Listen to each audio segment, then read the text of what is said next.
My talk today is about my road to Japan, my World War II road to Japan. Actually, there were two roads, one led by MacArthur and one led by Nimitz. And as the old saying goes, never the twain shall meet. In this case, never the twain should meet. Keep that in mind as we get down the road, and when I tell you my experience at one of the islands.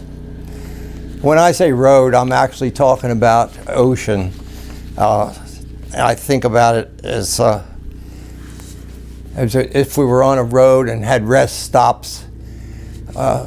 In my road to Japan, the rest stops were islands that we had to take possession of before we could move on to the next stop. Very similar to traveling on a highway. Now, prior to the bombing of Pearl Harbor, all the construction work for the services was done by civilian contractors under the guidance of the Civil Engineer Corps. And that's an important point because after World War I, the nations got together in what they call the Geneva Convention, and they agreed, including Japan, agreed to that anybody that was in uniform and captured would be treated fairly civilly as a prisoner of war. But anybody who was captured in a battle kind of a situation could be executed on the spot. So Admiral Morrell, realizing this, decided that we needed to have uniform constructions. By spring of 1942, he had gotten permission to set up what is called the Naval Construction Battalions. Now, of course, people can't let this, wise guys can't let it go, and somebody noticed that it was actually the C and the B could be looked at as CB. And so the CBs of the Navy were born. And that was my hat with the CBs on it. So we would, and my background at that point was that I had gone to a high school that was pretty much oriented to people not going to college, although you were eligible by the time you got out of there. And one of the courses that I took was surveying. And the day after I got out of high school in February of 1941, I went to work on a survey crew, and then continued on that, working on some buildings that we were building to prepare for war effort. I guess we knew we were going to get into it sooner or later. So anyhow, by the time spring of or summer of 42 came around, I began hearing about this outfit called the Seabees and how they were doing all this building down in the South Pacific on the islands. That sounded very romantic to me, and I decided that that's what I would do. I would join the Navy as in a construction, Naval Construction Corps. So, in the fall of I believe it was October of 1942, I enlisted. Now, they didn't take me immediately into a camp, so I went back to my job site, told my boss that I had enlisted in the Navy and I would be called up soon. He said, "That's fine. As of now, you're fired." That was really patriotic of them. Because of my experience as a surveyor, when I enlisted, they gave me a little higher rate than if I'd just come out of school. Instead of apprentice seaman, they gave me a seaman second class, and then when I finished boot camp, the senior seaman first class. And now I had a great disappointment. Instead of going to the South Sea Islands to do all this romantic work, they put me to watching a boiler in Camp Perry. I must have watched that boiler really good, because by the time that my time was up on that, they made me a ship fitter. Now, in the Navy at that time, and in the Seabees, they intermixed. They hadn't decided on what to call various skills of Seabees, and so they used Navy. And the closest thing to boiler watching was ship fitter. So now I'm a ship fitter, which in the Seabees is actually a plumber. So by watching this boiler, I had become a plumber. But it was a year and a half there at Camp Perry when I really wanted to be in the South Sea. Finally, my time came, and they assigned me to the 301st Naval Construction Battalion. And that was unusual in that there was 301st, which meant that there was a new kind of beginning of a different type of battalion. And it turned out that what I was being assigned to was a harbor building battalion. Prior to that, they had almost all the Seabees, as we were called, were assigned to build airfields. But somebody realized that in order to supply things that airfields need, you need to be able to get them off of ships, and yeah, so you have to have some kind of a harbor arrangement, and that was our job. Time to leave Camp Perry, and to put things in perspective, it took 7 days to cross the United States from Virginia to Port Hueneme, California, and we were on a train the whole time. Now you can do it in less than 7 hours. So things certainly have changed since then. After our group was formed up in Port Hueneme, they loaded us on a Liberty ship and off we went. Now, we never knew where we were going.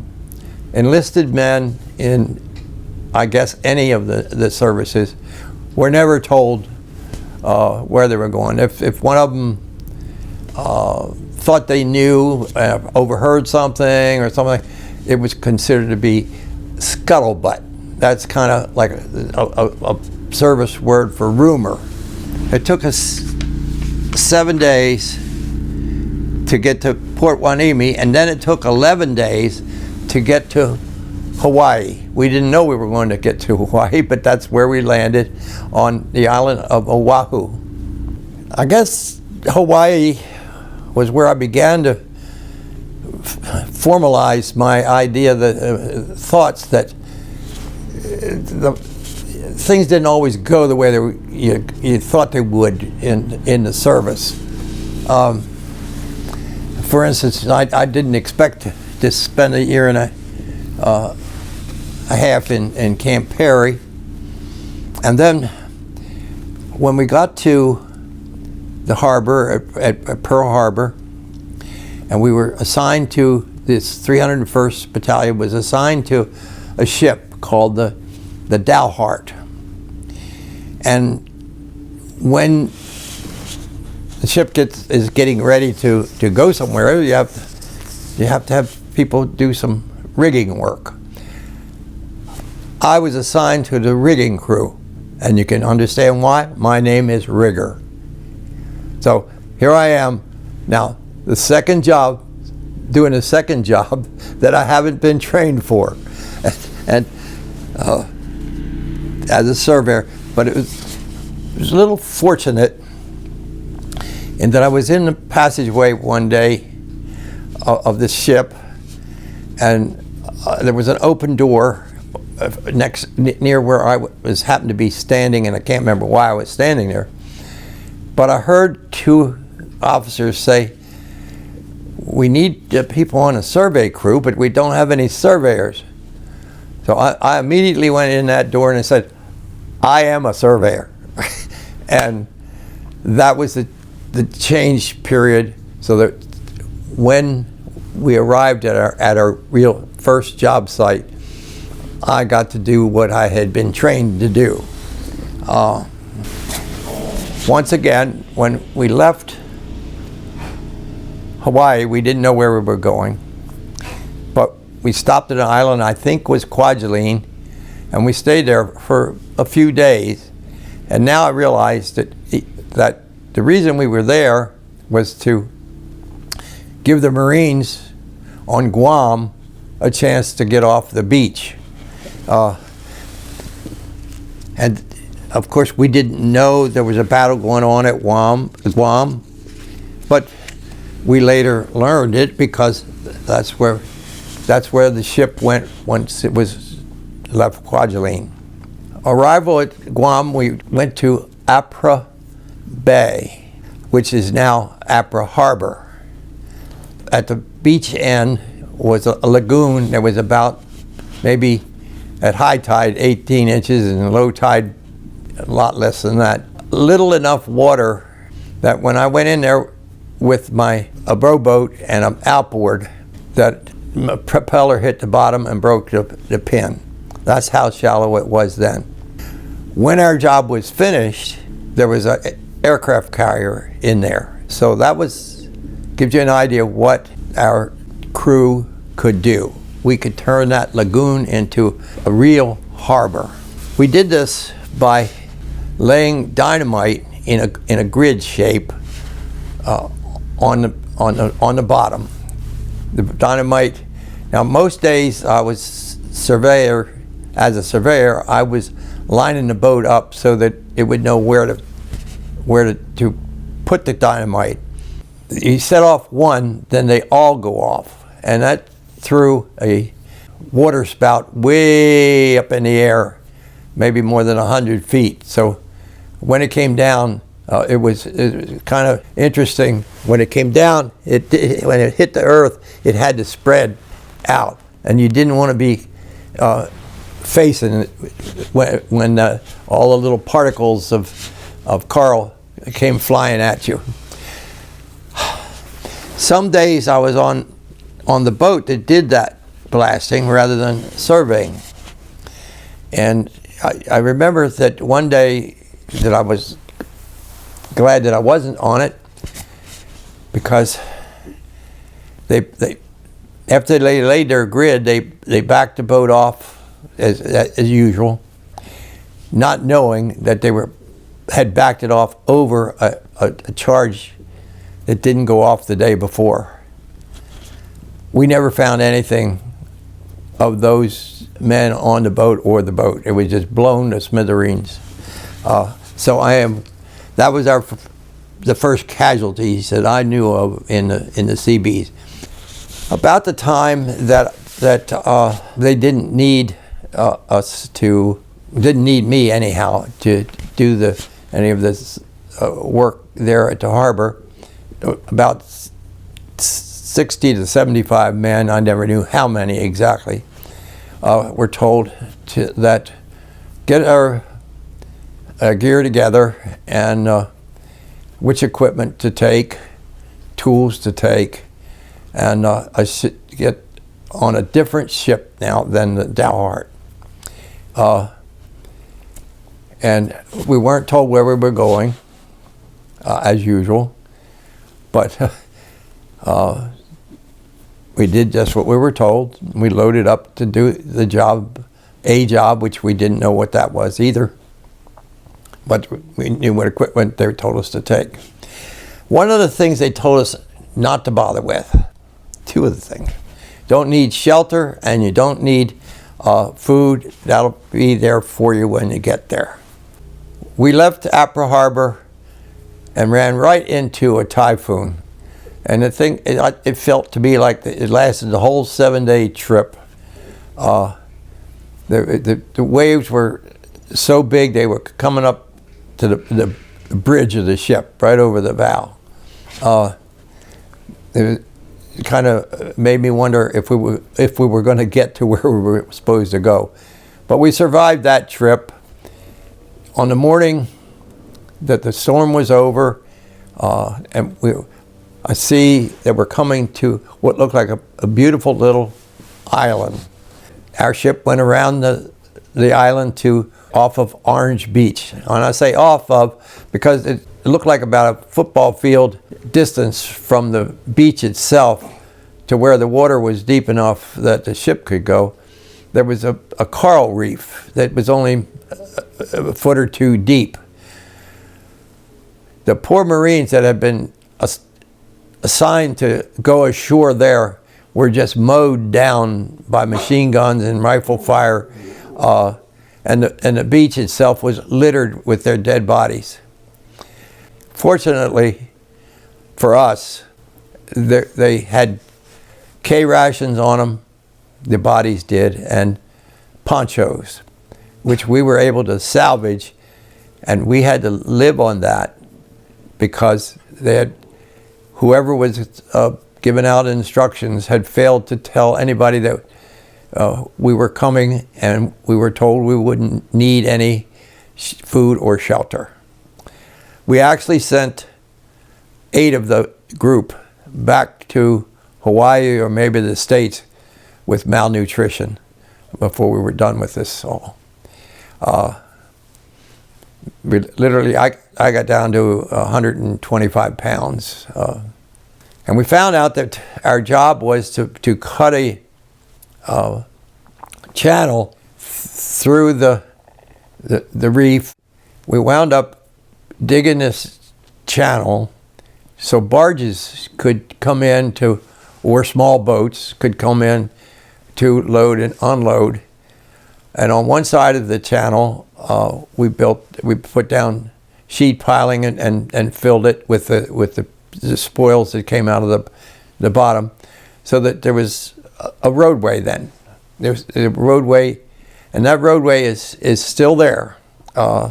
In a trip that I made back to Peleliu, I found that the roadway is being used today as a tourist attraction for people that want to look at the fish life that's so prevalent in those islands, and the water is so clear, or it was then. We were nearly finished, and some boats could come in. It was about the same time that the Marines were turning the battle over to the Army. Basically over by then.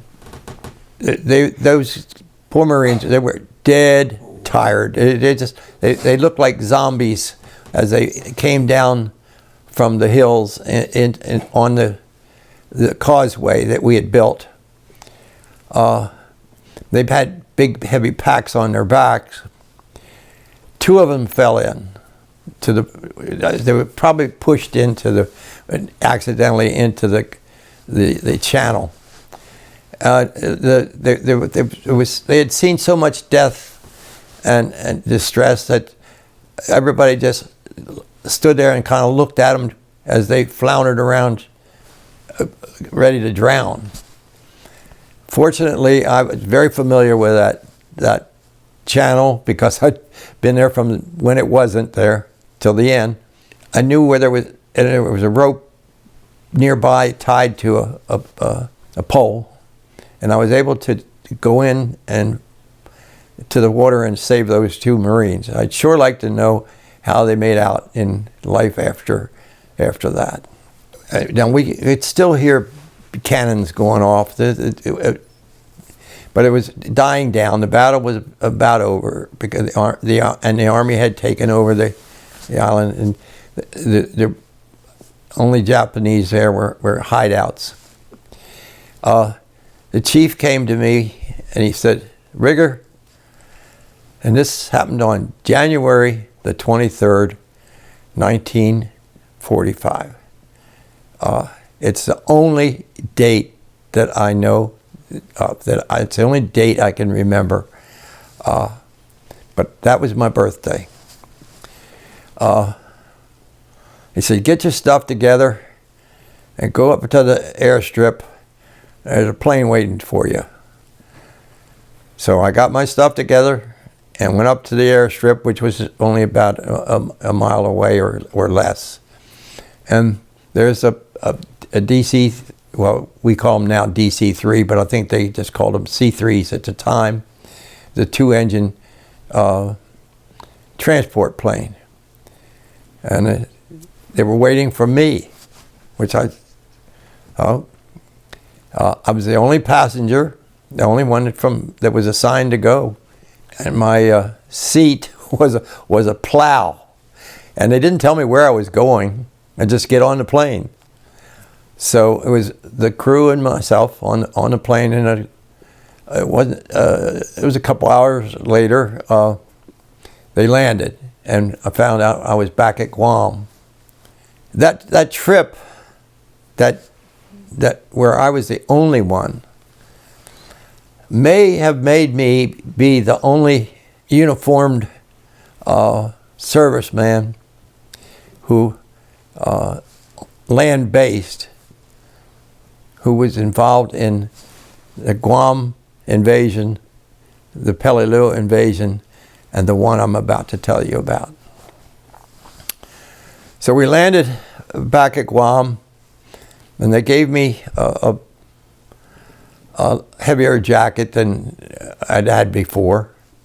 So I knew wherever we were going to go, it was north of where we were. And I wasn't told anything about where we were, why I was back or where we were going. But interesting, fun thing that happened while I was there that time. There was a group of officers with the intelligence group, and I learned that my uncle was there. And so we decided that it would be fun to have dinner together. How do we manage this? Because he's not coming to our mess hall, and we're not allowed as a non-com. By that point, I was made a carpenter's mate, first class, and so how do we manage this? We decided that the best way to do it was for me to put on one of his uniforms and go to the officers' mess. Now, of course, I guess we could be court-martialed or any of those things, but it worked out fine. Nobody recognized me as a non-com, and so we had dinner together, and I didn't have to go to jail. Instead of that, again, a small crew, maybe 75 men. I never knew how many. After I'd been back to Guam a couple of weeks, we're loaded on what looked like a very large yacht. It wasn't a warship. It didn't have any guns on it, but it had room for all of us, and it didn't have much equipment. And we took off. 3 days later, I was awakened by a sound of thunder, and I said, "That's weird." Thunderstorms usually occur in the, in the evening. So I went up on deck, and I It was a sight I'd never seen before. The thunder was gunfire from battleships and cruisers shooting at this big brown rock, and small boats going back and forward to transports. I didn't know we were at Iwo Jima. All I knew was we were some island north of the Marianas. I have zero recollection of how we got ashore, but I know we went ashore at what is called Blue Beach, and it had been labeled as a boat basin. There's no reason that I could see that it would be a boat basin, because it really wasn't a basin. It happened to be a right angle crook in the island beach. That was the only difference between that and a straight beach. But close by that crook was also a Japanese LST. Now, a LST is a ship that has a big gate on the front, that when it goes up to shore and lowers that gate, trucks and tanks can ride right off onto the beach. But there was a Japanese LST, and what was significant about that was you could take since it was formed like a triangle with the beach, you could take a warm bath in the cold ocean, because the water was warmed by this brown rock, which turned out to be Iwo Jima, which is a volcanic island, and the volcano is still working enough to warm the water if it's contained a little bit. Now we're ashore on Iwo Jima, and it's a shore like you've never seen. It's completely black. It isn't really sand. It's cinders that have been ground up by rolling back and forward with the wave action, and your foot sinks. It's easy for your foot to sink in 6 inches or more. It's hard to walk up the beach, and the beaches are steep. But our job was to try to see how far down we would have to go at that beach to find some way to build a pier so that we could unload and load ships. Every once in a while, standing around this operation, the sand would kick up, and then I realized, hey, somebody's shooting at us, and I'd jump into a hole. Never got scratched, but it was that's what I realized, that those holes in that cliff were some kind of entrance to like where you couldn't get in or out, but it let air in to underground a tunnel, and Japs were shooting at us. They never touched me. One day the chief said, the pump stopped.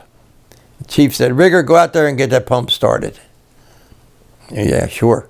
I climbed up on the Japanese LST, went to midships on it, went down the ladder to where we had a rowboat tied and a rope from the LST to the duct. And it pulled hand over hand, pulled the rowboat over to the duct, and began to see what I could do to get this engine started. And I don't really remember whether I got it started or not at that time, but I do remember this, that I saw the water kind of sprinkle up, and I said, "Those jerks are throwing pebbles at me. I wonder why they're doing that."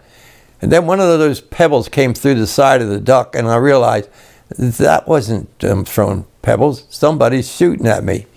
And it came right through. So I jumped into the rowboat and started to pull myself back towards the LST, and I watched on both sides of the boat the bullets hitting the water. And I went up the ladder. I could hear them hitting the steel side of the ping, ping, ping, never touched me. I realized then there was some little angel riding on my shoulder, shielding me from this, because they sure wasted a lot of ammunition on that beach, on me alone. I don't know how much on the other guys, because we didn't lose any guys in that group at that time. Part of us were building. Now the beach went up to a little ridge, and one crew was putting together a Quonset hut, and they were building it on this ridge, which was, and our tents at this point were just below that. Mine was the closest to the Quonset hut. And by this time, the real battle was about over. They said the island was secured in 36 days. There were plenty of Japanese alive after that, so I'm not exactly sure which day, because I didn't even know what day it was that we arrived there. All I know is what I saw. So the Quonset hut is just finished. The next day we were going to have our first meal, because it was going to be our mess hall. And on the other side of this Quonset hut was storage area for dynamite and TNT. Somebody said there was 1,000 tons there. I don't believe that. Maybe 100 tons, but there was a lot of it. And there was a small group of men between the Quonset hut and the storage area. They weren't part of our outfit. When I got up that one morning, just as I leaned down to tie my boot, that storage area blew up. And the force of the blast hit the Quonset hut. It looked like you put your heel into a can. And it forced that blast to go up just enough over me that it didn't just demolish me. It blew me across the tent, and I couldn't hear. But it sent other people beyond me, where the blast had come back down, sent them off to the hospital. So that angel was still at work. And the men on the other side of that Quonset hut, they were just dust. Nothing was ever found of them. And I don't know how many of our guys never came back from the hospital, but a few did not. But things quieted down, and somebody had found one of these air holes a few hundred yards from our camp, and we weren't really doing anything. We'd given up trying to find any way to really build a pier there. So there was one of these air holes, looked like an air hole anyhow, down into the ground. And another fellow and I went there, and it was too small to carry a rifle down in. That's how little it was. But we went down in this hole, and it opened up into a huge tunnel. It just like a picture that you've seen many times of a coal mine, how they cut the tunnels about 12 feet wide, maybe 8-10 feet high, and then they're intersect with other tunnels, and they have rooms off of it. That was what's under that entire island. And one historian says that they had 11 miles of those tunnels underneath. And I know they were all connected. Well, at the bottom of the hole, when I got down there, there were two bodies. One was a naval officer, a Japanese naval officer, and we were souvenir hunting. So to get what he had strapped on him, I rolled his body over, and the landmine under him did not go off. So that angel must have had her thumb on the pin on the center of that landmine, because it did not go off. Now I know that there were live the Japanese there, because in the morning when we get up, we would see Japanese footprints outside of our tents. And you can tell because they have the big toe is separate from the rest of the foot, so they make a very distinctive footprint in the sand. As I said, we gave up trying to do anything on that side of the island, and decided that it would be better on the other side. There was a better chance. So we built took our tents over to the other side, built a campsite, and this one was a little different, and we were able to drill a well for water. Now the water came out of the ground too hot. We built a tent up in the air. I have a picture of it. It's about maybe 15, 20 feet high, and the tank is a square tank. It's a part of equipment that they use to make floating piers. And we would pump the water up in the afternoon into the tank and let it cool overnight, so that we could take a shower in the morning. It was interesting. In the morning, I could watch the planes come over, and I remember the first time I saw a whole bunch of them in a formation. It looked like hundreds. I don't have any idea how many B-29s were in that formation, but I said, this war can't last much longer with us doing all that bombing. And then, but when they would come back, they would not be in formation, and some of them would just fly over as they were coming to the island. You see men jump out with the parachutes, and the plane just dive into the ocean. There's got to be dozens, if not hundreds, of B-29s under the ocean off of the shores of Iwo Jima. And then we had some boats, ships, small ships and boats picking these men up where they landed, because they didn't land on land, they landed in the ocean. The plane carrying the first atom bomb, if they had mechanical problems, they could land at Iwo Jima, where they had a substitute plane, B-29, waiting, and they had built a facility to move the bomb from the original plane to the secondary plane and finish the job. So Iwo was an important part of that. It was a very secret part of that in that time.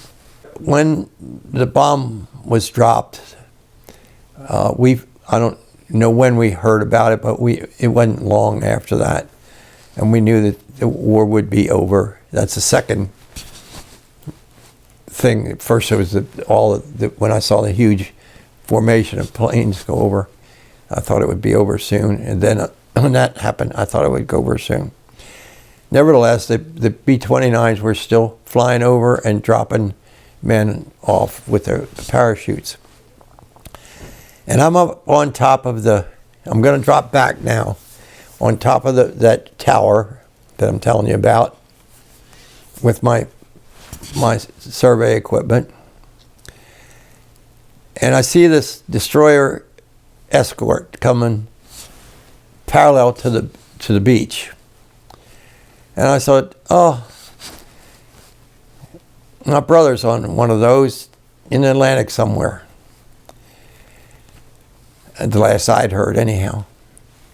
So, I looked up, I said, I wonder what number that is. And lo and behold, it was the number 50, which is his ship.